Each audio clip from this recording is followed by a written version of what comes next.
वैसे तो प्रधानमंत्री नरेंद्र मोदी के कई जुमले हैं दोस्तों, मगर मेरा पसंदीदा मोदी जुमला है, मोदी है तो मुमकिन है। और मैं ऐसा क्यों कह रहा हूं दोस्तों? जैसा कि आप जानते हैं, केंद्र सरकार में भारतीय जनता पार्टी पूरी तरह से आश्रित है तेलुगु देशम पार्टी है, यह कहा जाए चंद्रबाबू नायडू पर। आप जानते हैं आज सुबह क्या खबर आई है? आज सुबह खबर यह आई है कि 371 करोड़ के स्किल डेवलपमेंट स्कैम, जिसमें चंद्रबाबू नायडू को 53 दिन जेल में बिताना पड़ा था, उस मुद्दे को लेकर मोदी सरकार की एजेंसी ईडी ने उन्हें क्लीन चिट दे दी है। मैं आपको याद दिलाना चाहूंगा, जब जगन रेड्डी भारतीय जनता पार्टी के साथी थे, तब सीआईडी ने एक केस की शुरुआत की थी दोस्तों, और सीआईडी की जांच के आधार पर ईडी ने अपनी तरफ से केस किया था।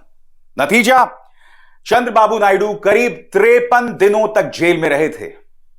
अब ईडी ने उन्हें क्लीन चिट दे दी है, यानी भारतीय जनता पार्टी की वॉशिंग मशीन एक्टिव हो गई है, सक्रिय हो गई है। एक तरफ यह सब किया जा रहा है दोस्तों, और दूसरी तरफ उत्तर प्रदेश में माहौल को भड़काने की कोशिश की जा रही है। क्यों? ताकि इस तरह की खबरों पर पर्दा डाला जा सके। आपको, आपके बच्चों को दंगाई बनाया जा रहा है, मगर दूसरी तरफ यहां पर भारतीय जनता पार्टी बुरी तरह से एक्सपोज हो रही है। और चूंकि महाराष्ट्र चुनावों की घोषणा हो चुकी है दोस्तों, और आप जानते हैं 23 नवंबर को महाराष्ट्र चुनावों के नतीजे आ जाएंगे, इसीलिए ये जो भारतीय जनता पार्टी की वॉशिंग मशीन है ना, इसका महाराष्ट्र कनेक्शन क्या है, ये भी मैं आपको बतलाऊंगा। मगर ये खबर अपने आप में बहुत शॉकिंग है दोस्तों। चंद्रबाबू नायडू को क्लीन चिट दे दी है मोदी सरकार की एजेंसी ने। 371 करोड़ का घोटाला, 53 दिन चंद्रबाबू नायडू को जेल में रहना पड़ा था। इससे दो ही चीजें सामने उभर कर आती हैं। पहली बात, भारतीय जनता पार्टी भ्रष्टाचार के बारे में बिल्कुल भी गंभीर नहीं है, सिर्फ एक जुमला है। दूसरी बात, चंद्रबाबू नायडू जब विपक्ष में थे तो संभवतः उन्हें ब्लैकमेल किया गया था कि आप हमारे पाले में आ जाएं। नतीजा आपके सामने है। एक तीर से दो शिकार, चंद्रबाबू नायडू का केस भी गायब हो गया, और दूसरी तरफ भारतीय जनता पार्टी की सरकार केंद्र में बनी हुई है। मैं समझना चाहता हूं दोस्तों, यह दोहरे मापदंड भारतीय जनता पार्टी लाती कहां से है? और प्रधानमंत्री एक के बाद एक आप ऐसे जुमले कैसे बोल सकते हैं? एक तरफ तो मोदी है तो मुमकिन है, फिर आपने क्या कहा था? न खाऊंगा, जी सुनिए। और मेरा तो मंत्र है, न खाऊंगा न खाने दूंगा। और फिर आपने क्या कहा था? कि आप भ्रष्टाचार के खिलाफ गारंटी हैं। याद है कि नहीं आपको मोदी जी? सुनिए आपने क्या कहा था। अगर उनकी घोटाले की गारंटी है तो मोदी की भी एक गारंटी है।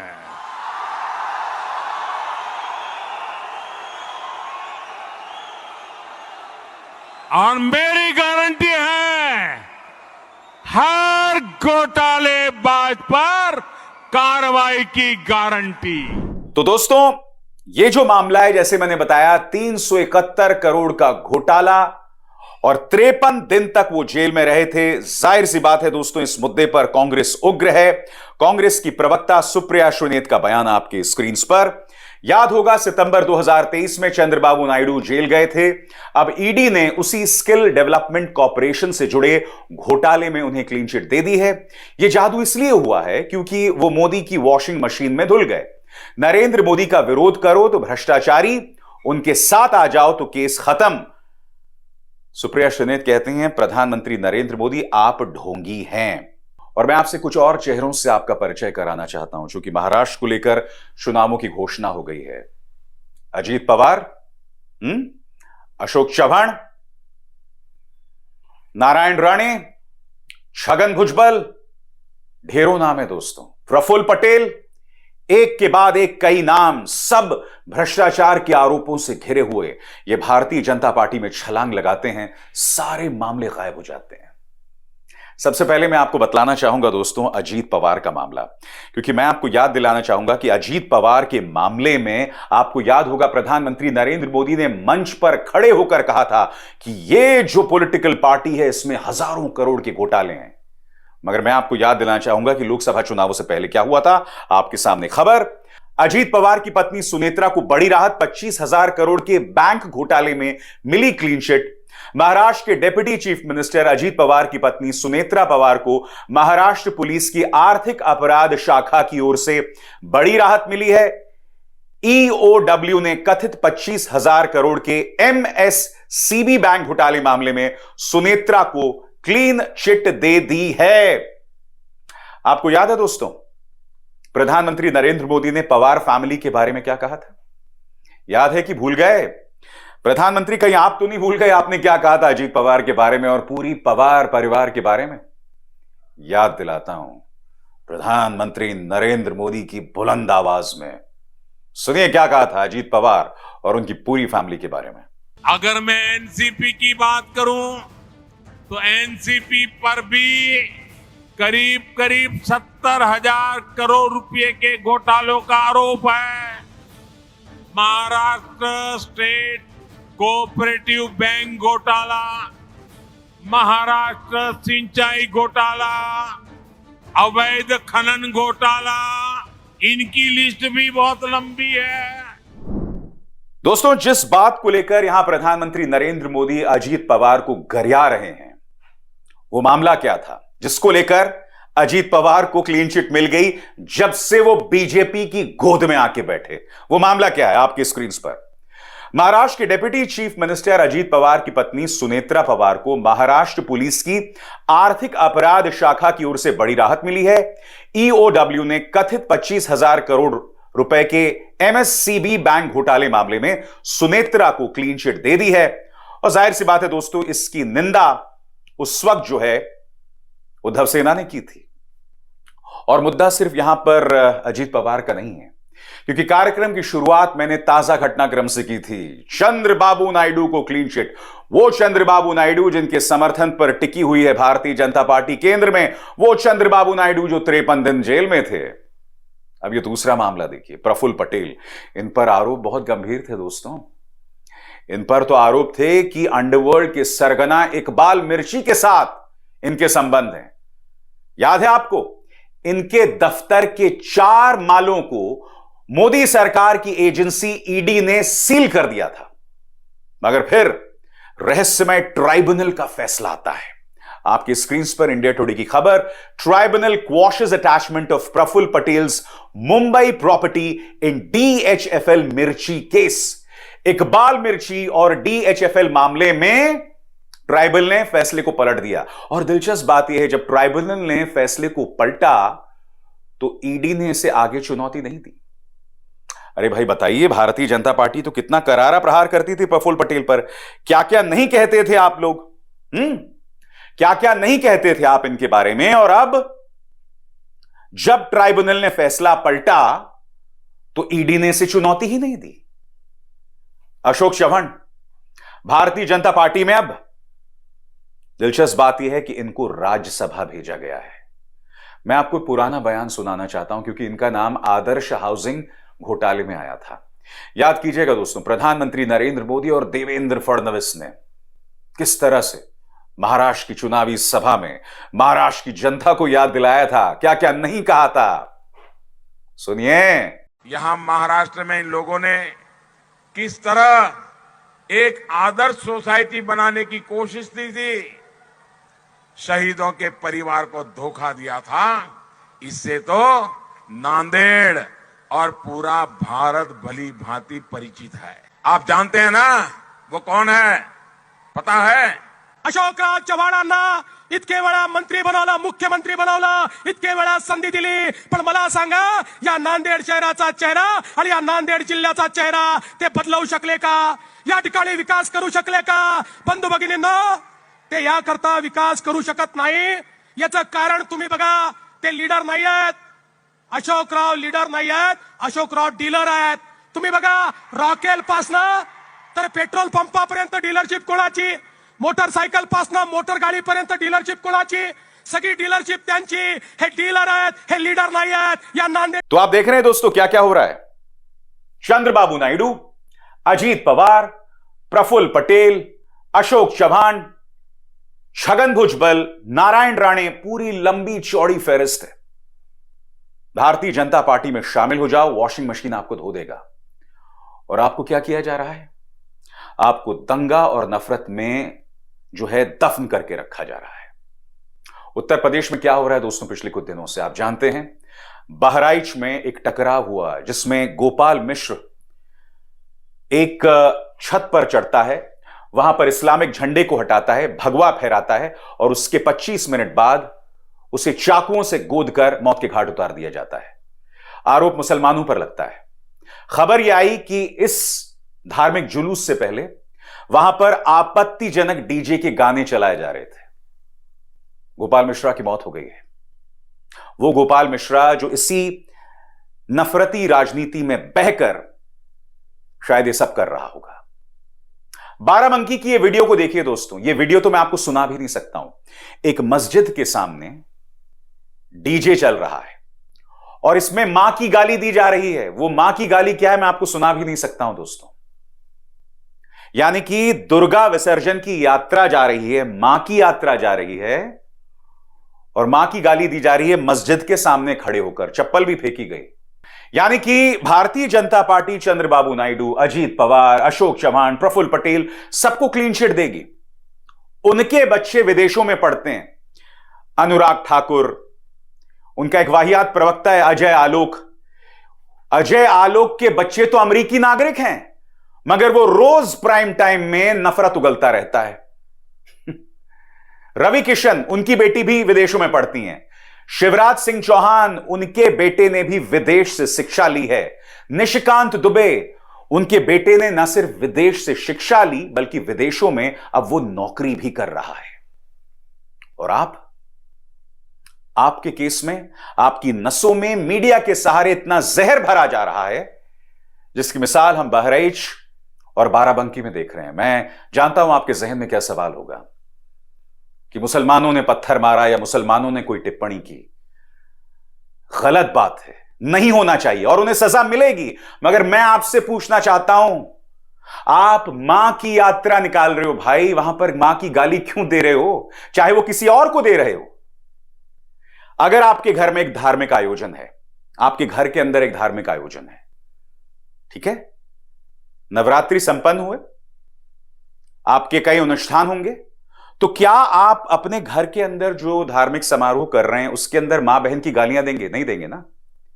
अगर आप अपनी मां को सम्मानित कर रहे हैं, आपकी मां का जन्मदिन है, ठीक है, आपकी मां का जन्मदिन है, तो क्या आप अपनी मां के सम्मान में मां बहन की गालियां वहां सुनाएंगे उनके सामने? नहीं सुनाएंगे ना।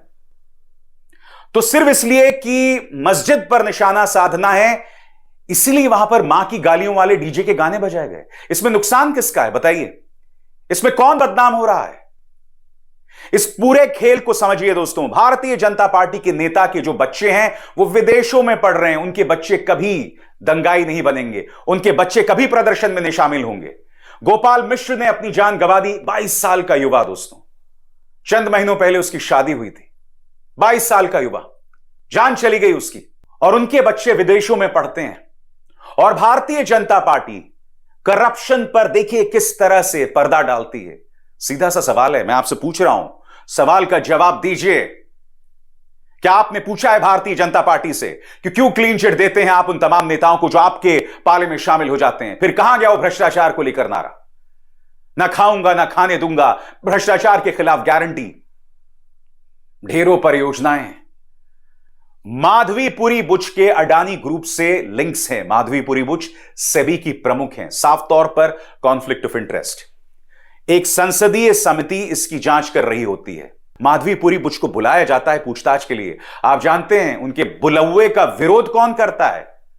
भारतीय जनता पार्टी का यह विवादास्पद और वाहियात सांसद निशिकांत दुबे। सीधी सी बात है भाई, अगर पूछताछ की जा रही है इसमें कुछ गड़बड़ नहीं है। माधवीपुरी बुच को कोई सूली पे नहीं चढ़ा रहा है, सिर्फ पूछताछ कर रहा है। मगर पूछताछ से भी देखिए कितना डरते हैं। आज जो मैं बात कहने वाला हूं ना, ये अतिशयोक्ति नहीं है। आजाद भारत के इतिहास में करप्शन को लेकर सबसे ज्यादा दोहरे मापदंड भारतीय जनता पार्टी के हैं। बड़े बड़े दावे किए गए थे। 2014 में कहा गया था बहुत हुआ भ्रष्टाचार की मार, अब की बार मोदी सरकार। अन्ना आंदोलन को पूरी तरह से भाजपा ने प्रायोजित किया था, आरएसएस ने प्रायोजित किया था। जिस लोकपाल बिल की बात की गई थी वो वजूद में है कहां? आज की तारीख में आप लोकपाल के पास जाते हैं तो लोकपाल जांच करने से मना कर देता है कि नहीं साहब, यह मामला यहां फिट नहीं बैठता है। यानी कि जिस लोकपाल बिल पर भारतीय जनता पार्टी ने इतनी राजनीति की, वो लोकपाल बिल की जांच ही नहीं होती है। इस खेला को समझिए। भ्रष्टाचार को लेकर बीजेपी पूरी तरह से एक्सपोज्ड है, मगर समानांतर तौर पर नफरत के सहारे आपको असुरक्षित बताया जा रहा है, बनाया जा रहा है। हिंदू खतरे में है। मैं फिर आपसे पूछना चाहता हूं, मैं उस बहस में पढ़ना ही नहीं चाहता हूं कि किसने पत्थर फेंका, किसने हिंसा की शुरुआत की। ऐसा पहले कभी नहीं हुआ कि हम अपनी दुर्गा विसर्जन यात्राएं निकाल रहे हैं और कोई मां बहन की गालियों वाला गाना चल रहा है उस विसर्जन यात्रा में। यह सवाल हमें खुद से पूछना चाहिए कि नहीं। उत्तर प्रदेश के अंदर जो हो रहा है वो शर्मनाक है।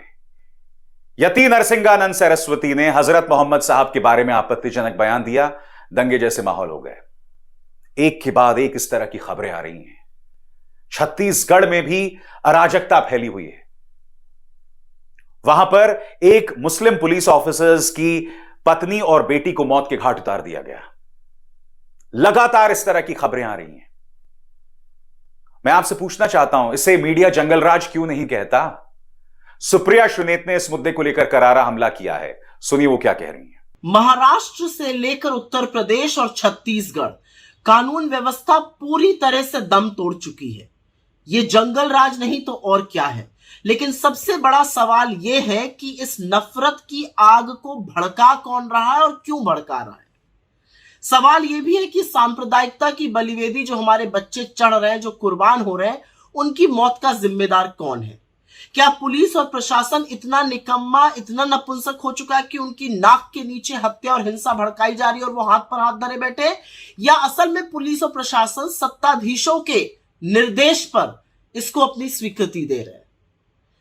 मीडिया का तो खैर क्या ही कहना। महाराष्ट्र से लेकर उत्तर प्रदेश और छत्तीसगढ़ तक आपको एक शब्द सुनाई नहीं देगा और वो शब्द है जंगल राज। किसी भी टीवी स्क्रीन पर आपको योगी आदित्यनाथ, एकनाथ शिंदे या विष्णुदेव साय की कोई तस्वीर दिखाई नहीं देगी। इस्तीफा मांगना तो बहुत दूर की बात है। इसलिए आपके जो बच्चे नफरत में झुलसाए जा रहे हैं, ये जो बड़े बड़े नेता आपके बच्चों के हाथ में तमंचे और तलवारें देकर उनको धर्म का स्वयंभू रक्षक बना रहे हैं, याद रखिएगा कि इनके बच्चे अमेरिका और यूरोप की बड़ी बड़ी यूनिवर्सिटी में पढ़ रहे हैं, मोटा माल कमा रहे हैं और शांति से रह रहे हैं। तो ऐसा कौन है जो चाहता है कि जलती हुई बस्तियों पर उसकी नफरत की रोटी सिकती रहे? आखिर कब तक सांप्रदायिकता की आग में निर्दोष लोगों के घर झुलसकर स्वाहा होते जाएंगे? आखिर कौन है जो इस देश के बेबस बेरोजगारों को ड्रग्स के नशे में झोंककर उनके हाथ में अवैध असलहे देकर उनको अराजक बना रहा है? और इसका ताजा उदाहरण अभी महाराष्ट्र से आ रहा है, जहां पर महज 50,000 रुपए के लिए बाबा सिद्दीकी की गरीब लड़कों द्वारा हत्या कराई जाती है और उनका पूरा जीवन इसके बाद बर्बाद हो गया। तो नफरत के इस खेल को समझिए, एकजुट होइए, इसको हराइए। अगर नहीं हराइएगा तो बहुत देर हो जाएगी, क्योंकि ये आपके बच्चों के भविष्य के बारे में है। उनके बच्चे बहुत सुरक्षित हैं, बहुत समृद्ध हैं और बहुत ठिकाने से लगे हुए हैं। सीधी सी बात है दोस्तों, यहां कोई जंगलराज शब्द का इस्तेमाल करेगा नहीं, ना मीडिया, क्योंकि देखिए उत्तर प्रदेश में हर गुजरते दिन के साथ माहौल खराब हो रहे हैं और मुझे लगता है कि लक्ष्य 9 सीटों के जो उपचुनाव होने वाले हैं वो है। और फिर 2027 में जब विधानसभा चुनाव होंगे उससे पहले पूरी जमीन तैयार की जा रही है। और दूसरी तरफ आप भाजपा के पाले में शामिल होते हैं और आपके करप्शन के सारे केसेस उड़नछ हो जाते हैं। किसको मूर्ख बना रहे हैं आप? गिरेबान में झांकिए और अभिसार शर्मा को दीजिए इजाजत, क्योंकि अभिसार शर्मा तो सवाल पूछेगा, जवाब मांगे जाएंगे। नमस्कार। स्वतंत्र और आजाद पत्रकारिता का समर्थन कीजिए, सच में मेरा साथी बनिए। बहुत आसान है दोस्तों, इस ज्वाइन बटन को दबाइए और आपके सामने आएंगे ये 3 विकल्प, इनमें से एक चुनिए और सच के इस सफर में मेरा साथी बनिए।